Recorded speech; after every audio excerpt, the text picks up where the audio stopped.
House of the dragon के पहले 3 episodes कुछ हद तक बुक एक्यूरेट रहे थे, मगर एपिसोड 4 और एपिसोड खास करके 5 दोनों काफी डिफरेंट रहे। तो आखिर रैनिरा और क्रिस्टन कोल के बीच में बुक में क्या स्टोरी रही थी और रैनिरा और लेनोर के वेडिंग सेरेमनी में क्या क्या हुआ, ये सब कुछ जानिए आज के स्पाइसी बुक सेशन में। आगे बढ़ने से पहले एक minor spoiler alert. So friends, Rhaenyra और क्रिस्टन कोल के लव स्टोरी और बाकी सभी इंटरेस्टिंग स्टोरीज को जानने के पहले आज मैं आपको फाइनली फायर एंड ब्लड किताब का फॉर्मेट यानी कि उसका ढांचा समझाऊंगा, क्योंकि ये आज ही क्या आगे कई सारे वीडियोस में आपके लिए बहुत इंपॉर्टेंट होगा। सो फायर एंड ब्लड की किताब बाकी गेम ऑफ थ्रोन्स के किताबों की तरह नहीं है। इस बुक को ऐसा लिखा गया है कि मानो ये बुक एक्चुअली वेस्टेरोस के दुनिया की एक हिस्ट्री बुक है जिसे वेस्टेरोस में लोग पढ़ सकते हैं। एक्चुअली ये हमारे दुनिया की बुक नहीं है, बल्कि ये बुक जॉर्ज आर मार्टिन के नोन वर्ल्ड के दुनिया में मिलने वाली हिस्ट्री बुक है।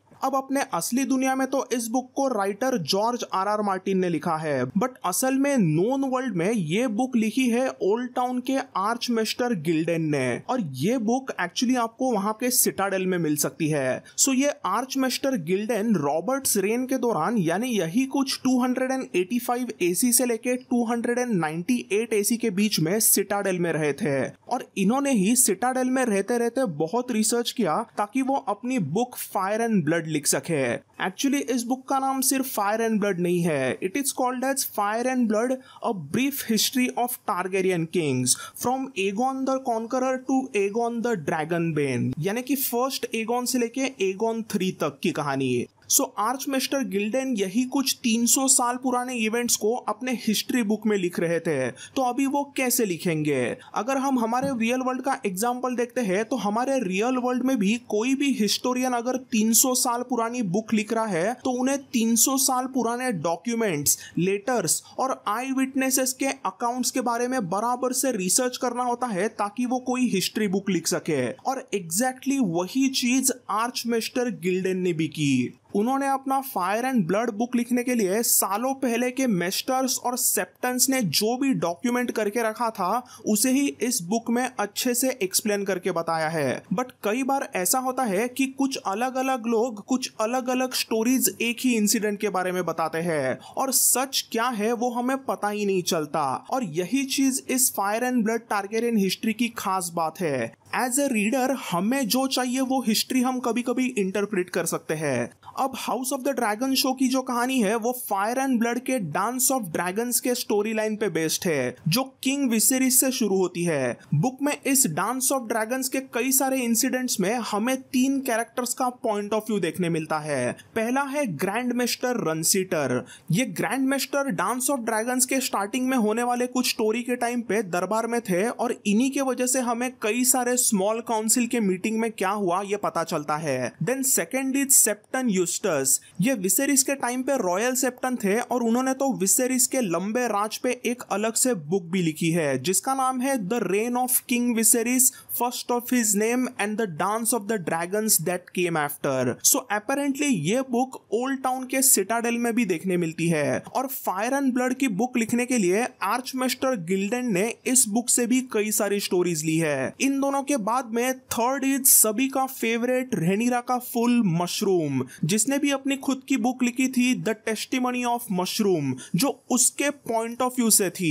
कई इंसिडेंट्स को लेके ये तीनों लोग अपने मुताबिक उन्होंने देखी हुई अलग अलग चीजें बताते हैं जिसे आर्चमेस्टर गिल्डेन ने उनके बुक फायर एंड ब्लड में लिखा, और हम लोग स्टोरी पढ़ते हुए कंफ्यूज हो जाते हैं कि आखिर क्या हुआ होगा। सो आई होप आपको ये बुक का फॉर्मेट थोड़ा बहुत समझा होगा। अगर नहीं समझा तो आप कमेंट्स में वापस पूछ सकते हैं। Now let's get into some interesting examples. तो पहले तो मैं एलिसेंट हाईटॉवर का एग्जांपल देता हूं। सो आर्चमेस्टर गिल्डेन फायर एंड ब्लड में लिखते हैं कि ग्रैंड मेस्टर रनसीटर और सेप्टन यूस्टस के मुताबिक एलिसेंट एक बहुत ही अच्छी खासी भोली भाली लड़की थी, बट मशरूम के अनुसार एलिसेंट टीनेज से ही एक नंबर की कमीनी लड़की थी और वो पावर के लिए किसी के साथ भी संबंध बनाने के लिए रेडी थी। मशरूम ने अपने टेस्टिमनी ऑफ मशरूम में लिखा था कि एलिसेंट ने एमा के डेथ के बाद नहीं बल्कि उसके पहले से ही राजा विसेरिस के साथ में सोना शुरू किया था। इतना ही नहीं, मशरूम तो ये भी कहता है कि एलिसेंट ने इवन डेमोन के साथ संबंध रखे हैं। सो इस तरीके से मशरूम हमें कभी कभी कंफ्यूज करता है। तो एज अ रीडर आप डिसाइड करो कि आपको क्या लगता है।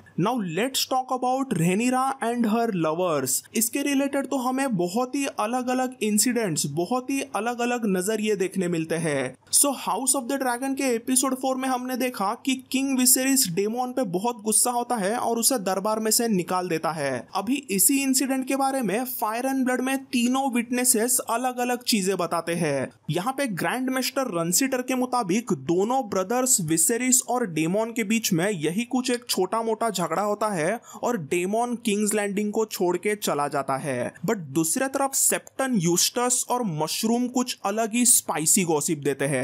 तो सेप्टन यूस्टस के मुताबिक डेमोन ने रेनिरा के साथ में संबंध बनाए और उन दोनों को किंग्स गार्ड ने बिस्तर में नेकेड पकड़ा। सो इसीलिए विसेरिस ने अपने भाई को बैनिश कर दिया। सेप्टन यूस्टस ने तो ये भी कहा था कि रेनिरा ने अपने पापा को बोला कि वो अपने अंकल डेमोन से प्यार करती है और उससे वो शादी करना चाहती है। बट विसेरिस ने बोला था कि डेमोन की तो पहले से ही बीवी है, तो तुम शांत बैठो, और ऐसा कह के उसे रूम में उन्होंने बंद कर दिया। इन दो कहानियों के बाद में आता है लेजेंडरी मशरूम। अभी उसके मुताबिक रेनिरा को हमेशा से ही सर क्रिस्टन कोल पसंद था और रेनिरा उसके साथ संबंध बनाना चाहती थी। बट मशरूम के मुताबिक sir Kristen was a true knight, a noble and chaste and mindful of his vows. Rhaenyra को कुछ भी करके क्रिस्टन कोल को सीड्यूस करके संबंध बनाने थे और इस मिशन में उसका हवस में डूबा अंकल डेमोन मदद करता है। डेमोन रेनिरा को कहता है कि वो उसे एक लड़की से एक औरत बना देगा और जब रेनिरा एक औरत बनेगी तभी सर क्रिस्टन उसमें इंटरेस्ट लेंगे, उसके साथ में संबंध बनाना चाहेंगे। ऐसी सब चीजें डेमोन रेनिरा को बताता है। सो मशरूम बोलता है कि उसने कई बार डेमोन और रेनिरा को किस करते देखा। उसके मुताबिक डेमोन रेनिरा को किस कैसे करते हैं वो सब चीजें सिखाता था और कई बार तो उन दोनों को मशरूम ने नेकेड भी देखा था। मशरूम ने देखा था कि कैसे डेमोन और रेनिरा लेट नाइट अंधेरे में सिल्क ऑफ स्ट्रीट में जाते हैं, जहां पर डेमोन और ब्रोथेल्स की हॉर्स रेनिरा को सेक्सुअल प्लेजर्स के आर्ट सिखाते हैं। बेसिकली वही सब चीजें जो हमने एपिसोड 4 में देखी थी। तो आपको अब तक समझ में ही आया होगा कि मशरूम कितना इंपॉर्टेंट कैरेक्टर है। सो एपिसोड 4 में हमने देखी हुई सभी चीजें मशरूम के टेस्टिमनी ऑफ मशरूम में लिखा था और उसे ही फायर एंड ब्लड किताब के लिए आर्च मास्टर गिल्डेन ने यूज किया था। सो मशरूम के अनुसार रेनिरा ने अपने अंकल डेमोन के साथ में बहुत कुछ किया बट उन्होंने कभी भी सेक्सुअल संबंध नहीं बनाए। अपेरेंटली रेनिरा ने अपने दोस्त मशरूम को बताया था कि वो अभी भी मेडन है, यानी कि वो अभी भी वर्जिन है। रेनिरा मशरूम को बोलती है कि उसने अपने वर्जिनिटी का गिफ्ट सिर्फ सर क्रिस्टन कोल के लिए रखा है और मशरूम की माने तो रेनिरा उससे कभी झूठ नहीं बोलती क्योंकि रेनिरा और मशरूम बचपन से बहुत अच्छे दोस्त है। सो मशरूम के मुताबिक इवेंचुअली ऑलमोस्ट 6 महीने तक अपने अंकल डेमोन के साथ में आर्ट ऑफ लव मेकिंग अच्छे से सीखने के बाद एक रात रेनिरा ने अपने हुस्न का जादू सर क्रिस्टन कोल पे शुरू किया। बट रेनिरा के ऐसे बिहेवियर से sir Criston Cole was horrified and he spurned her, यानी कि क्रिस्टन कोल ने रेनिरा को मना किया और वहां से वो निकल गए। सर क्रिस्टन ने रेनिरा का दिल तोड़ा। ये सब चीजें होने के बाद में कुछ ही दिनों के बाद में विसेरिस अपने दरबार में से अपने भाई को निकाल देता है और कुछ ही दिनों के बाद में रेनिरा की शादी लेनोर वेलेरियन से तय की जाती है, जो कि एग्जैक्ट चीज हमें शो में भी देखने मिलती है। और उसके बाद में जो कुछ भी हुआ, as the arch maester Gyldayn says, here again our sources differ. आप यहाँ पे बुक में क्लियरली देख सकते हो, यहाँ पे सोर्सेस टोटली डिफरेंट ओपिनियन देते हैं। सो एक सेप्टन यूस्टस की दास्तान है और दूसरी मशरूम की। सो सेप्टन यूस्टस के मुताबिक जैसे ही रेनिरा और लेनोर की शादी अनाउंस की जाती है, उस रात क्रिस्टन कोल रेनिरा के कमरे में जाते हैं और उसका प्यार कन्फेस करते हैं। क्रिस्टन कोल रेनिरा को बोलते हैं कि उन दोनों को भाग के शादी करनी चाहिए, बट रेनिरा ने उन्हें मना कर दिया और सीधा बता दिया कि वो ब्लड ऑफ ड्रैगन है। अगर क्रिस्टन कोल किंग्सगार्ड के वाउस को ही ऐसे तोड़ सकता है तो वो शादी के वाउस को क्या मानेगा। ऐसा कह के रेनिरा क्रिस्टन कोल का इंसल्ट करती है और उसे वो रूम में से भगा देती है। तो दोस्तों, ये जो सेप्टन यूस्टस ने कहा था कि सर क्रिस्टन कोल ने रेनिरा को प्रपोज किया, ये वाली स्टोरी लाइन अपने शो राइटर्स ने एक्सेप्ट की। बट अभी दूसरे तरफ मशरूम की दास्तान आती है जो कुछ अलग ही लेवल पर है, और यही मशरूम की दास्तान मैंने अपने house of the dragon complete story explained वाले वीडियो में बताई थी। तो मशरूम कहता है कि जैसे ही रेनिरा को उसकी शादी लेनोर से हो गई है ये पता चलता है, तो वो उसी रात सर क्रिस्टन कोल के साथ में संबंध बनाना चाहती थी। रेनिरा उसी रात सर क्रिस्टन को अपने रूम में लाती है और उसके सामने अपने कपड़े वगैरह उतार कर उसे सीड्यूस करने लगती है। वो कहती है, I saved my maidenhood just for you. Maidenhood यानी कि वर्जिनिटी। वो क्रिस्टन कोल को लिटरली प्लीड करती है कि आज आप मेरे साथ संबंध बना दो क्योंकि मैं आपसे प्यार करती हूँ। But believe it or not, sir Criston Cole वापस रेनिरा के कमरे में से निकल जाते हैं because sir Criston was man of honour and true to his vows. अब इस बार रेनिरा को बहुत गुस्सा आता है। वो वहां से गुस्से में निकलती है और कहीं तो वो वापस बाहर टहलने जाती है, बट ऐसा करते समय ही उसके सामने कहीं पे तो आता है Breakbones sir Harwin Strong. अभी इस सर हार्विन स्ट्रॉन्ग को ब्रेक बोन्स कहते हैं क्योंकि सर हार्विन फाइट में सभी की हड्डी तोड़ देते हैं, बट रेनिरा हमेशा इस बेचारे का दिल तोड़ती थी। सर हार्विन स्ट्रॉन्ग हमेशा से ही रेनिरा के साथ थोड़ा बहुत फ्लर्ट करते आए थे, बट रेनिरा उन्हें कभी भी घास भी नहीं डालती। बट इस बार जब भी सर हार्विन रेनिरा के साथ में कुछ फ्लर्ट करने जाते हैं तो रेनिरा सीधा उनका हाथ पकड़कर बिस्तर में लेके जाती है। तो मशरूम के अनुसार उस रात हार्विन स्ट्रॉन्ग ने दिल जले रेनिरा का मेडनहुड लिया, यानी कि वो अभी वर्जिन नहीं रही।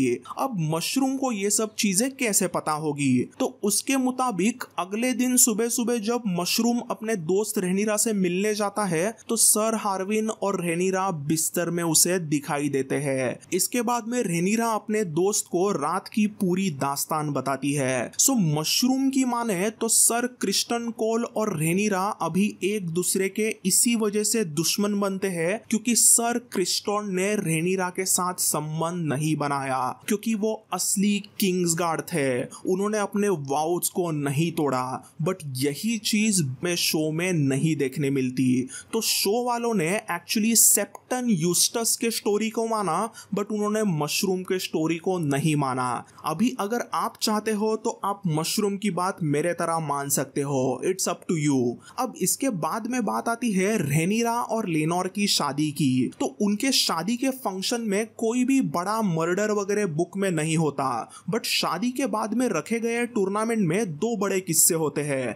कहते हैं सर क्रिस्टन कोल इस टूर्नामेंट में एक भयंकर शैतान बन गए थे और उन्होंने अपने मॉर्निंग स्टार हथियार से कोहराम बरसाया। क्वार्टर फाइनल के मैच में उनके सामने सर हार्विन स्ट्रॉन्ग आता है और उनका मुकाबला एकदम टफ फाइट रहा था, बट इवेंचुअली सर क्रिस्टन ने उनका मॉर्निंग स्टार ऐसा घुमाया कि सर हार्विन स्ट्रॉन्ग का कॉलर बोन का हड्डी टूट जाता है। वो देख के मशरूम बोलता है कि ये काहे का ब्रेक बोन्स, ये तो ब्रोकन बोन्स है। ऐसा कह के वो हार्विन स्ट्रॉन्ग का मजाक उड़ाता है। फिर इसी टूर्नामेंट के सेमीफाइनल में सर क्रिस्टन जॉफ्री लॉनमाउथ को भी अपने मॉर्निंग स्टार से इतने जोर से मारते हैं कि नाइट ऑफ किसेस जॉफ्री वहीं पे बेहोश होता है। इस भयानक हादसे के बाद में अगले 6 दिनों तक सर जॉफ्री लॉनमाउथ कोमा में चले गए थे, और वो जब कोमा में थे तभी लेनोर वैलेरियन हमेशा उसके साइड में बैठा था। इवेंचुअली 6 दिनों के बाद में एक्चुअली जॉफ्री लॉनमाउथ को होश आता है, बट उसे होश आने के बाद में वो लेनोर के बाहों में दम तोड़ देते हैं। सो फ्रेंड्स, ये रही थी कुछ रेनिरा की लव स्टोरीज या कहूँ लस्ट स्टोरीज फ्रॉम बुक। और यही चीजें रही थी उसके वेडिंग रिलेटेड। अभी हमने जो शो में वेडिंग वगैरह देखी वो सभी अपने शो के राइटर्स का इंटरप्रिटेशन था, जो कि एक क्रिएटिव फ्रीडम है और अच्छा भी था। बट पर्सनली मुझे ऐसा लगा कि सर क्रिस्टन कोल की स्टोरी उन्होंने थोड़ी सी वीक बना दी थी। मुझे ऐसा लगता है कि सर क्रिस्टन और रेनिरा की राइवलरी जो हमें शो में देखने मिलेगी वो अगर मशरूम के स्टोरी की तरह होती तो और थोड़ी इफेक्टिव हो सकती थी। बट ये क्रिस्टन को एकदम ही प्यार में डूबा आशिक और पागल दिखाना थोड़ा सा मुझे वियर्ड लगा। But that is just my opinion. अगर किसी को वैसे क्रिस्टन कोल एकदम आशिक और अभी गुस्सेल पसंद आता है तो दैट्स फाइन। सो गाइज, जाने से पहले मैं और एक दो चीजें बता दूं कि इवन रिया रॉयस की जो डेथ हमें शो में देखने मिली थी वो भी बहुत ज्यादा अलग थी। बुक में ऐसा बिल्कुल भी नहीं था कि डेमोन वहां पे जाके उसे मारता वगैरह है। जब रिया रॉयस बुक में वेल में मरती है तभी उस समय तो डेमोन स्टेप स्टोन्स में होता है। एक्चुअली रिया के मरने के बाद में डेमोन रून स्टोन जाता है और वो अपना दावा देता है, बट वहां पे रून स्टोन में रहने वाली लेडी जेन उसे वहां से भगा देती है और वो सीधा कहती है कि you are not welcome here. तो गाइज, इसके बाद में लास्ट चीज मैं बता दूं कि एपिसोड 5 मतलब यंग रेनिरा और एलिसेंट का आखिरी एपिसोड था और एपिसोड 6 में एक हमें बहुत बड़ा टाइम जंप देखने मिलेगा। मे बी ये टाइम जंप 5 से 10 साल का हो सकता है। I am not sure, let's see what happens. But ऐसा टाइम जंप क्यों हो रहा है वो अभी आपको फायर एंड ब्लड के बुक के फॉर्मेट समझने के वजह से पता चला हो। जैसे कि मैंने कहा कि ये बुक एक हिस्ट्री बुक की तरह लिखी गई है, सो इवेंट्स काफी क्विकली आगे बढ़ते हैं। अगर बुक में कोई एक इवेंट 100 एसी में है तो सीधा 112 एसी, 114 एसी, 116 एसी ऐसे इवेंट्स फटाफट आगे बढ़ते जाते हैं। तो इसीलिए ये शो बहुत फास्ट भी है। सो गाइज, आई होप आपको ये वीडियो पसंद आया और आपको इस वीडियो में से कुछ इंपॉर्टेंट इंफॉर्मेशन मिली। So guys and girls, thanks for watching this video and I will see you all in the next one. Chiao.